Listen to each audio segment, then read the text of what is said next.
प्रभु यीशु मसीह के मधुर और मीठे नाम में आज दिनांक 23 अक्टूबर दिन बुधवार को आप सब श्रोताओं का हम स्वागत करते हैं। आज के दिन के लिए जो वचन है वो लिया गया है यशायाह नबी की पुस्तक उसका 44 अध्याय 28 पद, जो कूश के विषय में कहता है वह मेरा ठहराया हुआ चरवाहा है और मेरी इच्छा पूरी करेगा। यरूशलेम के विषय कहता है वह बसाई जाएगी और मंदिर के विषय की तेरी नींव डाली जाएगी।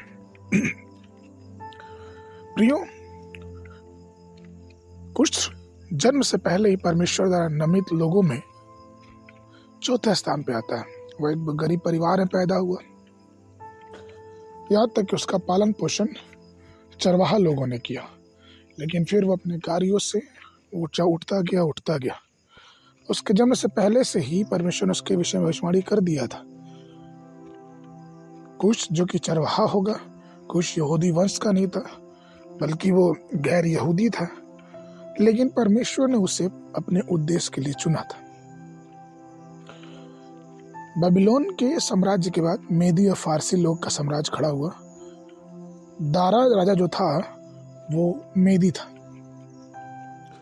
लेकिन कुश ने फारस के राज्य की स्थापना की थी, जो कि लगभग 560 ईसी और 538 ईस्वी के बीच की बात है।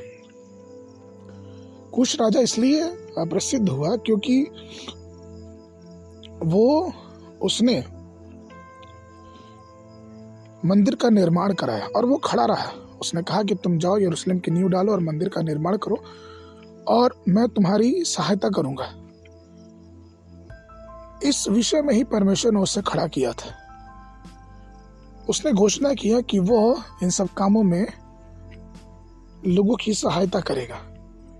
प्रियो, हमें भी इस बात को समझना और जानना है कि जिस प्रकार से परमेश्वर ने क्रूस को चुना था अपने लिए, वैसे ही परमेश्वर ने हमें चुना है अपने कार्य के लिए, और इस कार्य को करने में हमें तत्पर और हमेशा तैयार रहना है, क्योंकि परमेश्वर चाहता है कि हम उसके कार्यों के लिए हमेशा तत्पर और तैयार रहें।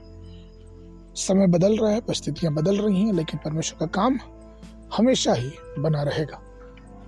इसलिए परमेश्वर के प्रिय लोगों, हमें चाहिए कि हम परमेश्वर के कामों में लगे रहें और परमेश्वर के नाम से आगे और आगे की ओर बढ़ते जाएं। आज के मनन के लिए यशायाह नबी की पुस्तक उसका 45 अध्याय 4 पद, अपने दास याकूब और अपने चुने हुए इस्राएल के निमित्त मैंने नाम लेकर तुझे बुलाया है। यद्यपि तू मुझे नहीं जानता, तभी मैंने तुझे पदवी दी है। बाइबल अध्ययन के लिए सुबह के समय यिर्मयाह नबी की पुस्तक उसका 1 और 2 अध्याय, शाम के समय 1 तीमुथियुस उसका 3 अध्याय। परमेश्वर आप सबको आशीष देवे।